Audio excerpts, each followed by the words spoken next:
Sesosok perempuan dengan pakaian putih lusuh, berambut panjang, bermata merah menyala.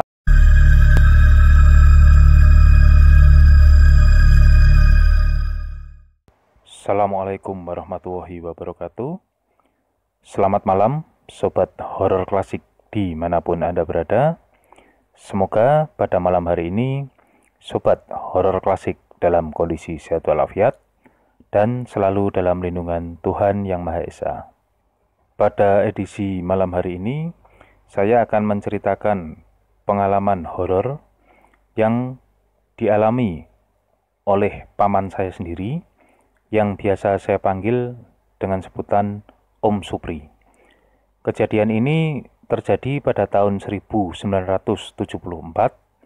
di mana pada saat itu Om Supri yang baru saja lulus sekolah menengah atas menginap di rumah kakak kandungnya yang baru saja menikah.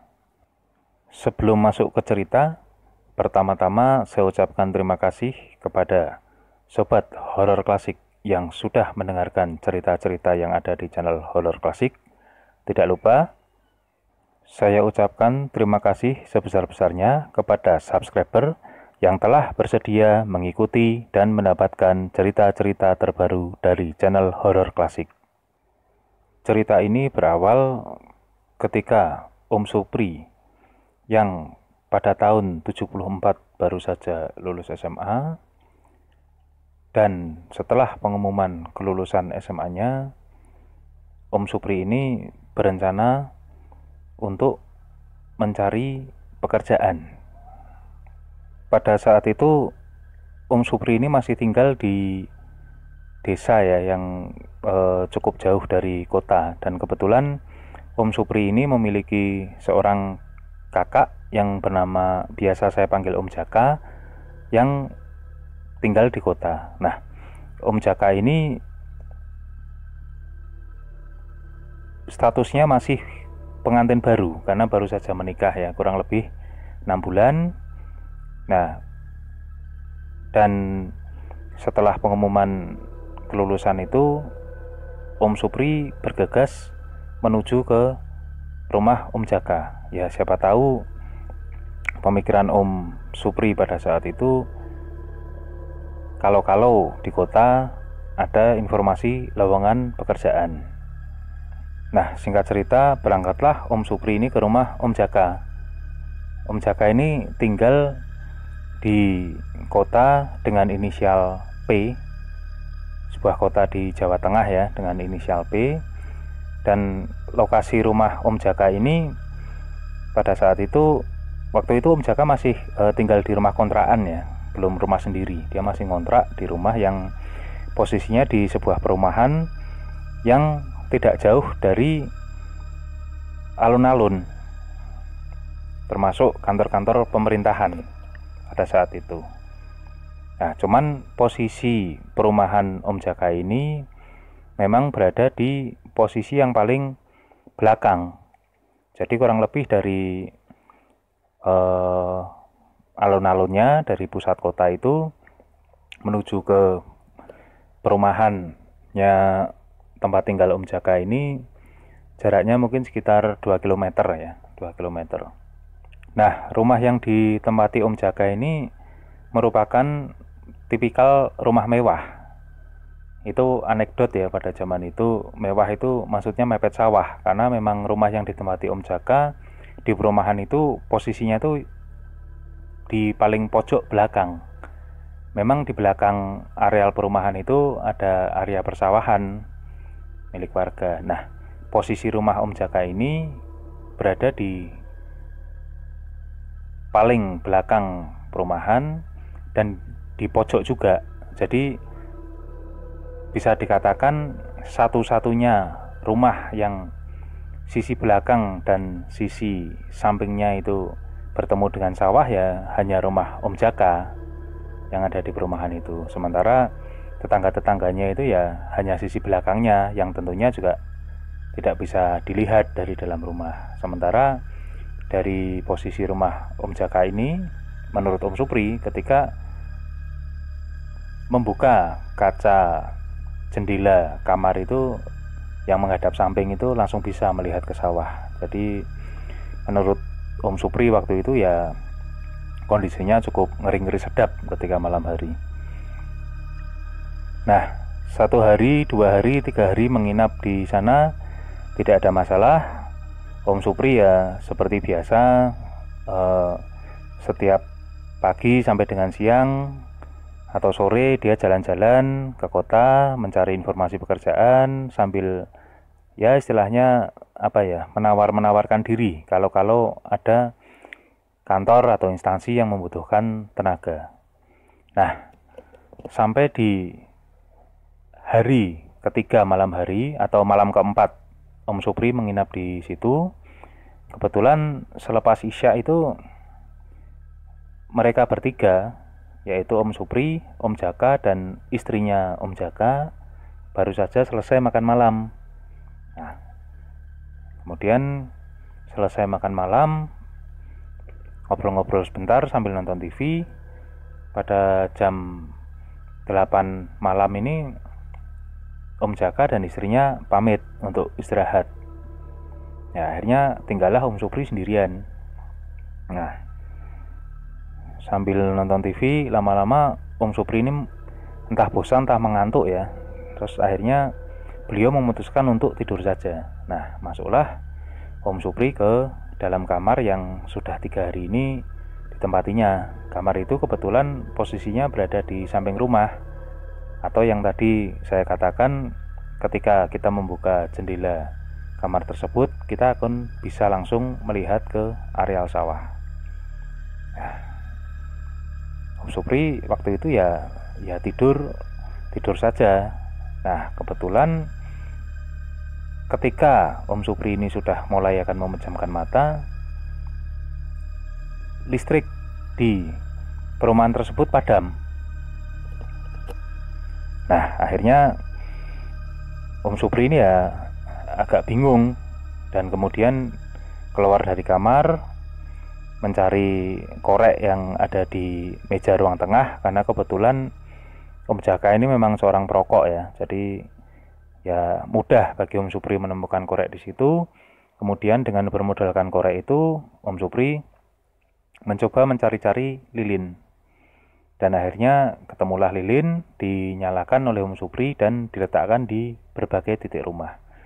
Waktu itu baik Om Jaka maupun istrinya tidak ada satupun yang keluar dari kamar.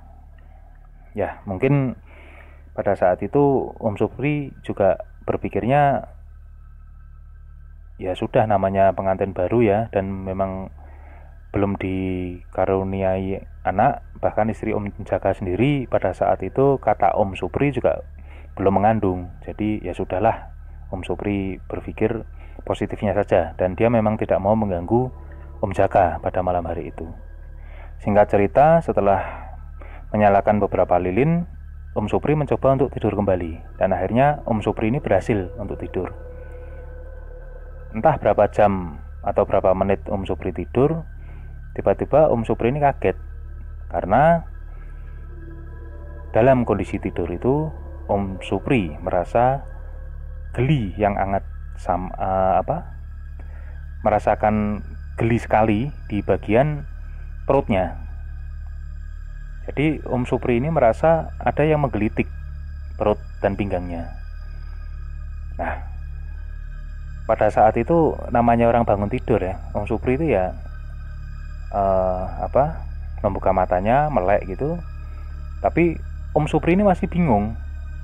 Jadi dia waktu itu kan tidur posisinya menyamping ke kiri ya, melihat ke arah pintu kamar yang dibuka. Sementara jendela kamar itu kan berada di baliknya atau di posisi punggungnya Om Supri. Nah, Om Supri ini berpikir, ini kira-kira siapa yang menggelitik? Karena ya Om Supri kan memang tidur di kamar itu sendiri. Ya, yang pertama Om Supri sendiri, dan Om Jaka dan istrinya juga tidak mungkin ada di kamar itu. Mereka pasti di kamarnya sendiri. Nah, karena Om Supri ini penasaran, akhirnya tangan Om Supri ini mencoba meraba-raba ke belakang.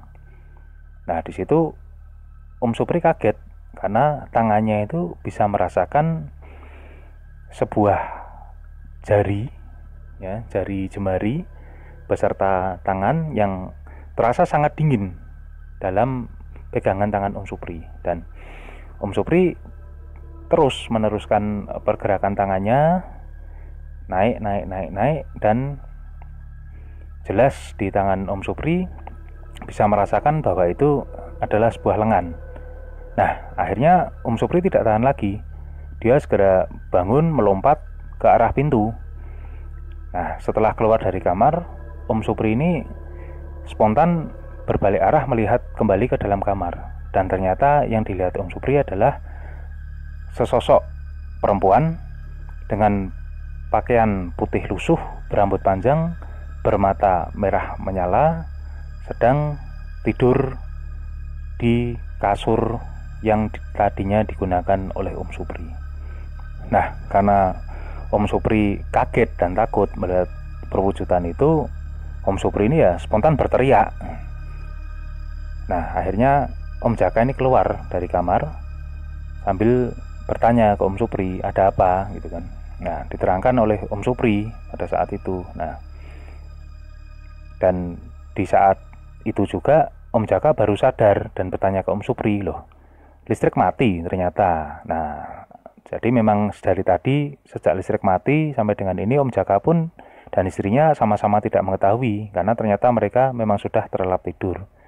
Nah, dari cahaya lilin yang ada di ruang tengah itulah Om Supri bisa melihat sosok yang tadi ada di dalam kamarnya. Nah, oh iya, ada yang terlewat ya. Jadi tepat ketika Om Jaka ini tadi keluar dari kamarnya, sosok perempuan yang ada di tempat tidur Om Supri ini tiba-tiba seperti terbang menembus tembok ke arah persawahan. Seperti itu. Nah, akhirnya Om Jaka ini berusaha menenangkan Om Supri. Terus Om Supri ini diajak ke depan oleh Om Jaka, diajak merokok di sana. Diajak merokok sambil diajak ngobrol. Nah, ternyata di obrolan itu Om Jaka menyampaikan ke Om Supri bahwa kurang lebih 2 bulan setelah Om Jaka mengontrak rumah tersebut, tetangga yang ada di sebelah kanannya itu sempat bertamu ke rumah Om Jaka, memperkenalkan diri sekaligus bertanya sudah mengalami hal apa selama tinggal di rumah itu. Lah, Om Jaka ya tentunya kaget kok ada pertanyaan semacam itu. Ternyata menurut tetangga-tetangga Om Jaka dulu, sebelum deretan itu menjadi rumah, artinya ketika perumahan itu sedang dalam tahap pembangunan, pernah ditemukan mayat seorang perempuan yang kalau sekarang diukur itu titiknya merupakan titik rumah yang dikontrak oleh Om Jaka. Seperti itu ternyata. Nah, waktu itu Om Jaka juga kaget karena ya mungkin kalau pihak yang punya rumah tidak mungkin ya bercerita seperti itu kepada pengontrak. Nah, masih menurut tetangga Om Jaka itu, beberapa pengontrak sebelum Om Jaka itu rata-rata banyak yang tidak kuat. Katanya hanya dalam jangka waktu 1 bulan, 1,5 bulan, yang paling lama katanya 3 bulan. Itu rata-rata setelah itu mereka sudah pindah atau keluar dari rumah itu. Nah, waktu itu ternyata baik Om Jaka maupun istrinya selama tinggal di situ belum pernah mengalami atau melihat sosok perwujudan yang ramai diceritakan. Karena memang masih menurut tetangganya juga, pengakuan orang-orang yang pernah mengontrak di rumah itu, mereka memang melihat sosok perempuan dengan perwujudan yang cukup mengerikan. Jadi ya itu tadi, dengan baju putih lusuh, mata yang merah menyala, seperti itu. Nah, itu tadi pengalaman yang pernah dialami oleh salah satu om saya yang bernama Om Supri ketika menginap di rumah kakaknya yang bernama Om Jaka. Nah, semoga kita bisa mengambil pelajaran dari cerita tersebut Sekali lagi saya ucapkan terima kasih kepada yang sudah bersedia mendengarkan cerita ini. Semoga kita semua selalu dalam lindungan Tuhan Yang Maha Esa. Wassalamualaikum warahmatullahi wabarakatuh.